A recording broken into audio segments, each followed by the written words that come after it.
Welcome viewer, I am Murugan S. This video tutorial describes, solved, disk structure is corrupted and unreadable.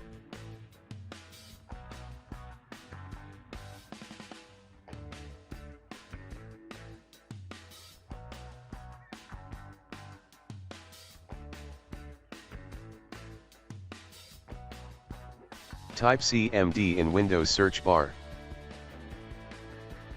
Right-click Run as administrator.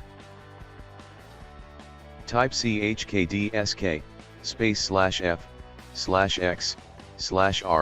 =.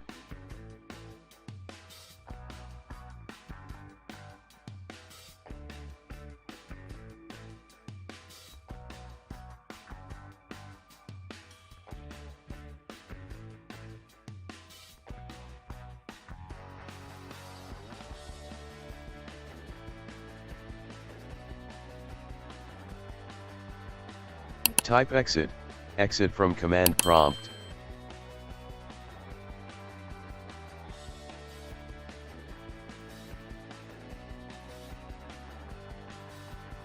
I hope this video tutorial helps to you. Please like, share and don't forget to subscribe my channel. Thank you very much. See you next video.